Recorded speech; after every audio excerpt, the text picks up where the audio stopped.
इस देश में आपको नीरज चोपड़ा कम मिलेंगे, हाँ, इस देश में आपको कुश्ती वाले कम मिलेंगे, लेकिन क्रिकेट कोई भी खेलता है। हाँ, तो मैं भी कोई भी था, हाँ, हम उसको दिल है कि मानता नहीं फिल्म के लिए चांस देंगे। हम्म, मेरे साथ केरला की एक लड़की थी, भिलाई का एक लड़का था। मेरी आवाज थोड़ी सी फिल्मी ज्यादा थी, तो मुझे लगा कि लड़की को तो नहीं गवाएंगे, क्योंकि अनुराधा पौडवाल के अलावा किसी लड़की को चांस तो गुलशन कुमार नहीं देंगे। हाँ, बचा लड़का भिलाई वाला, वो नॉन फिल्मी गला लिए हुए था, मेरा गला थोड़ा फिल्मी था। तो उन्होंने दिल है कि मानता के लिए मुझे बॉम्बे इनवाइट किया। मैंने गाना गाया, दुल्हन तो दूल्हा मैं बन जाऊंगा, मेरा इंतजार करना, बारात लेके आऊंगा।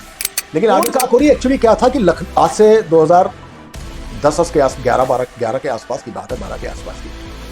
लखनऊ के पास एक मोहनलालगंज जगह है, वहां एक 28-30 साल की एक महिला थी जिसकी पूरी नेकेड बॉडी मिली थी। और हुआ क्या था, उसके संग रेप अटेम्प्ट हुआ था, और जब वो अटेम्प्ट फेल्योर हो गया तो उस आदमी ने उस औरत को मार डाला था। उस वक्त उस औरत की बॉडी शेप के बारे में बात हो रही थी। एक लाश कितनी खूबसूरत लग सकती है, कितनी सेक्सी दिखाई दे सकती है, इस पर बात हो रही थी। और वो एक लाश थी। आप समझ लीजिए चलती फिरती लड़कियों के बारे में क्या सोचा जाता होगा जब एक लाश के बारे में आदमी इतना कुत्सित, इतना वियर्ड सोच सकता है, इतना साइकी सोच सकता है। और सबसे बड़ी बात, काकोरी वो जगह है कि मंगल ग्रह में एक क्रेटर है, मार्स पर। क्रेटर मींस गड्ढा, तो नासा ने उस क्रेटर का नाम रखा है काकोरी। अब मेरे लोग एक जब सिगरेट पी रही होती है लड़की, उसको सब लोग घूर रहे होते हैं, कोई लड़की पड़ी है उस तरफ कोई नजर नहीं डालता, स्कूटी चला रही होती तो भी बिल्कुल बिल्कुल।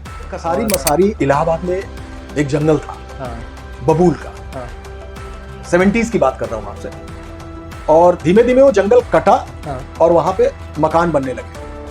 अभी भी जंगल का एक बड़ा हिस्सा वहां है जहां पे कब्रिस्तान है। हाँ, मेरी कहानी का जो खूंखार डॉन है, हाँ, वो बंदा उसी कसारी मसारी में पैदा हुआ था, हाँ, और वो बंदा उसी कसारी मसारी के कब्रिस्तान में दफना दिया गया। इसलिए इस किताब का नाम कसारी मसारी। ओके। अफगानिस्तान में एक जगह है पंजशीर। तालिबान पंजशीर पर कब्जा नहीं कर पा रहा था, और कब्जा न करने की वजह जो थी वो थी टाइगर ऑफ पंजशीर, अहमद शाह। अहमद शाह तालिबान से लगातार लड़ रहे थे। एक दिन तालिबान का एक विदेशी चैनल इंटरव्यू लेने आया, जिसमें 2 कैमरामैन थे, एक रिपोर्टर था, सब इंटरव्यू ले रहे थे। और इंटरव्यू लेते लेते अचानक धमाका हुआ, और वो सब भी मर गए, और लाइन ऑफ पंजशीर अहमद शाह भी मर गए। मैं पंजाब गया, राजस्थान गया, उत्तर प्रदेश के पश्चिम इलाके में घूमा, इलाहाबाद गया, सब खूब घूमा। और उसके बाद तो जो जानकारियां मुझको हुई, मैं तिहाड़ के कैदियों से भी मिला, मैं बहुत सारे ऑफिसर से भी मिला, सबने बहुत सारी कहानियां बताई, जो कहानियां आपस में इंटरलिंक होती हैं। ये यहां से शुरू होती है मेरे डॉन की कहानी। और जो डॉन है, जो कातिल है, जो लोगों को मौत पंजीरी की तरह बांटता हो, उसकी मौत कितनी दर्दनाक हो सकती है, बेसिकली कहानी ये है। मुझसे कई लोग, रावण का महिमा मंडन कैसे हो सकता है, दुर्योधन का महिमा मंडन हो कैसे सकता है? दुर्योधन और रावण थे। महिमा मंडन सिर्फ राम का होगा, महिमा मंडन सिर्फ पांडव का होगा। कि राजनीति और अपराध, क्रिमिनल और पॉलिटिशियन, ये शतरंज में 2 अलग अलग खिलाड़ी हैं। किसी अरे आपके घर के सामने से रोज कूड़ा उठ रहा है, this is not the news.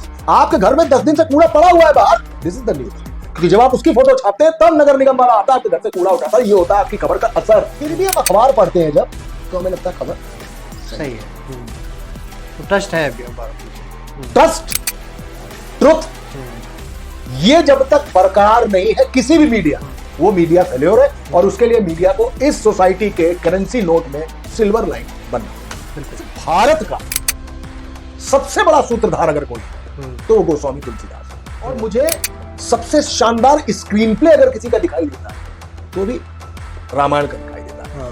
उसका हीरोइज्म जो है भगवान राम का, उसके आगे कोई भी हीरो फेल है। और उनके जो साइड कैरेक्टर्स हैं, उसमें भी भाई साहब हनुमान जी का क्या कैरेक्टर है, सीता जी कहां ले जाती है, क्या भरत, क्या शत्रुघ्न और क्या लक्ष्मण। एब्डक्शन, अपहरण तो रामायण में भी है। विभीषण का हिस्सा खाना अमानत में खयानत है,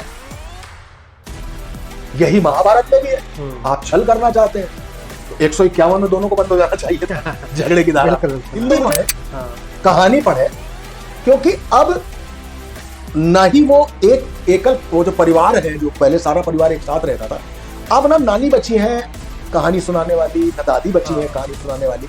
तो कहानी आपको आगे बढ़ानी है, वो चाहे कसारी मसारी हो या अगाथा क्रिस्टी की कोई कहानी हो या गेम ऑफ थ्रोन्स की कहानी हो या प्रेमचंद की कहानी हो या नीरजा गुलेरी की कहानी हो, कहानियों को आगे बढ़ाइए और खासकर हिंदी को आगे बढ़ाइए, क्योंकि हिंदी भी हम है और हिंदुस्तान भी हमारा।